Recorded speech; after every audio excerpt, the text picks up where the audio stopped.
Alright, y'all. I said I was going to do a video explaining the GoldyGlock, and so that's what I'm going to do today with all the titanium nitride pieces that we used in finishing it.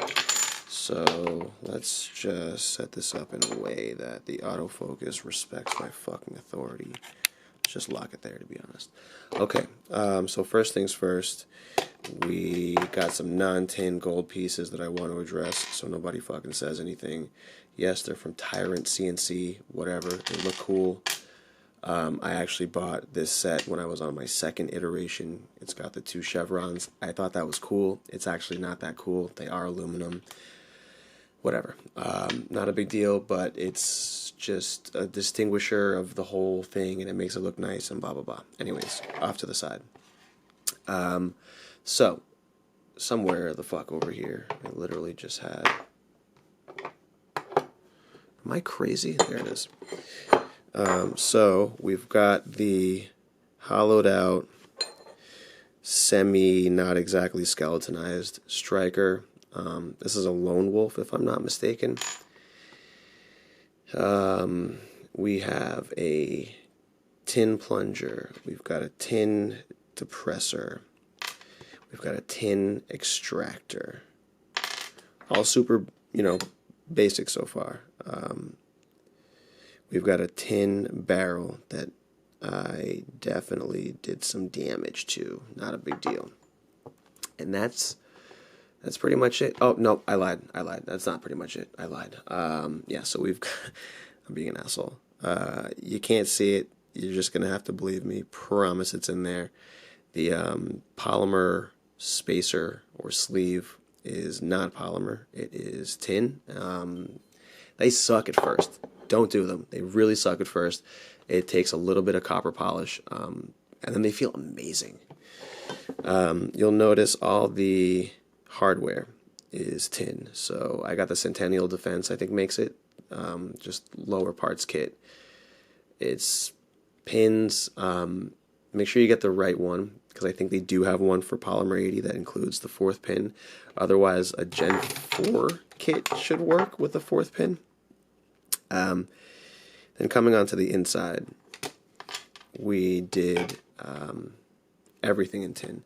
And so I need to give a huge, humongous shout out. Let me just get this back in focus here. You know what? Let's do this. Let's do that, right?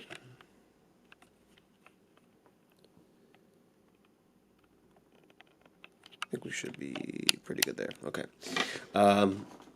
So huge shout out to Brazen Firearms. They absolutely swagged me out when it comes to the tin coating. So I didn't do any of this coating myself. None of this is in-house.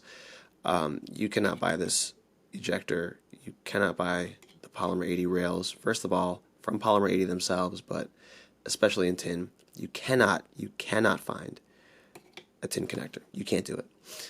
The front locking block rail system, you can't find that. It just, that's not how that works. So they really just absolutely did such a good job with all of these pieces that I sent to them. And as crazy as it was, I even went so far, and this is why I say that no one has done this before, the GoldyGlock. I even went so far as to have them do the slide lock spring.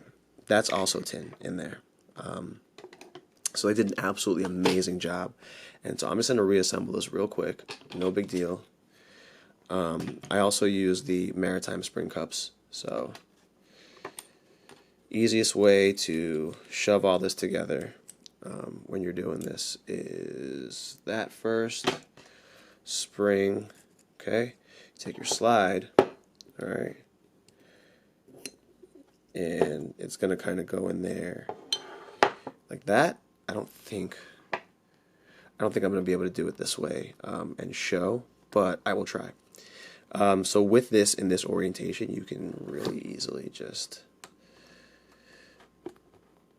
And this kind of defeats the purpose the way I'm doing it now, because I still have to compress it myself and do it. But I promise you this way is a lot easier if you got it like stood up or whatever, because like this would be in here, And so there's no chance of it like moving, fumbling around, and then you just kind of take this and shloop, slide it right in there. No big deal. That's done.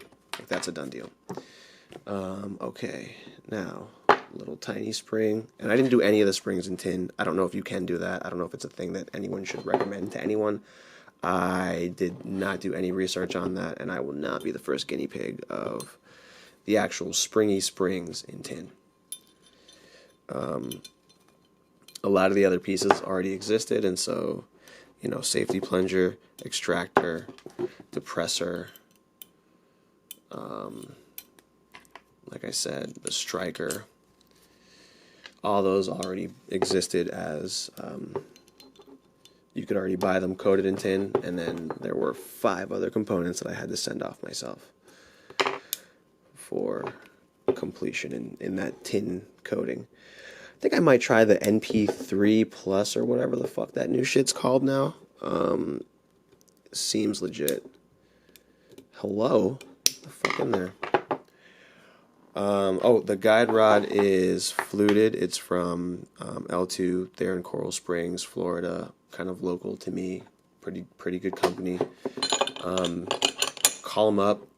Depending on who answers the phone. You know, I mean, they're gonna take care of you. They've got really good stuff. Yeah.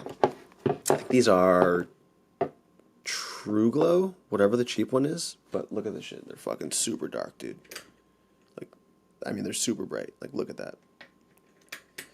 So, I mean, no problems there. And then the pièce de résistance here. Oh my fucking days. It's just, and then obviously let's make sure there's nothing in there. Fucking safety police in this bitch. Okay.